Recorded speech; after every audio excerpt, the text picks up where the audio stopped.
How to listen at low volume levels.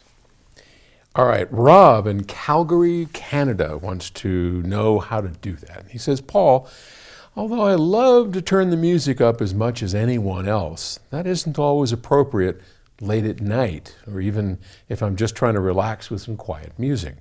However, if I turn down my system, I notice that the biggest difference is the sound stage seems to collapse. The dynamics are no longer as captivating, and the bass frequencies seem attenuated. What does one do to make listening at lower levels more enjoyable? Would more efficient speakers help? No. So more efficient speakers are just going to take fewer watts to get you the same loudness level. And so in your case, David, different speakers aren't going to make any difference at all. And again, the reason is because you're taking an average level and you're turning the volume down to where, on average, it's going to make X amount of sound for your easy listening, to not bother your neighbors. So the efficiency of the speakers matters not. The simple answer to that is something called the Fletcher Munson curve. Now, this is technical. You can look it up on Wikipedia. But essentially, two guys, Fletcher and Munson, figured out a long time ago through a whole series of tests that as the actual volume level of music is reduced, the apparent volume level of the extremes, of the highs and the lows, get truncated.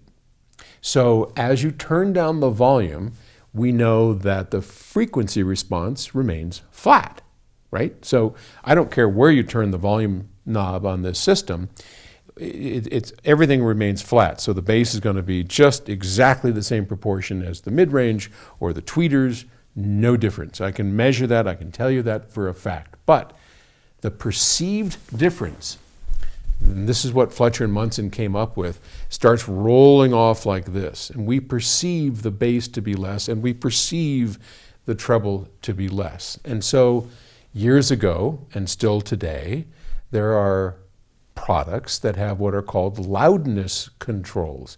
And what they do is raise up the bass and the treble, so that as you turn the level down, the bass and treble go up. Now, it's no longer flat, technically, but to your ears, it is.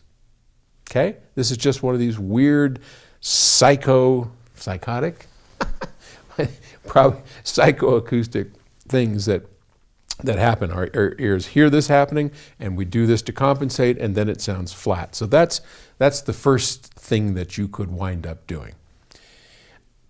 Secondly, we should remember that regardless of Fletcher Munson and their curve, as the level goes down, the dynamic range, let's say we have this much dynamic range, right?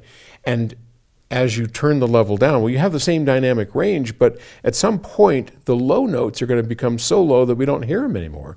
And so you're removing the dynamic range effectively so that you have less dynamic range and it sounds less dynamic. I mean, it sounds, like that. Soundstage.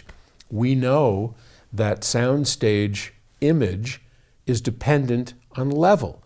So if you listen on this system and you turn up a voice, if that voice sounds too big, we know it's because it's too loud. And so we instruct people, turn the level of that particular track down until the voice is exactly the right size for a human being. And that's the perfect level for that track. Well, the opposite is true. If you start doing even less, the voice gets smaller and smaller and smaller along with the soundstage. And that's what you're hearing. So from a soundstage perspective, I don't think there's anything you can do. From a bass and treble roll-off, you can have a loudness adjustment or make your own EQ. So that's the best advice I got. It's all I got today. So we'll see you tomorrow. Okay.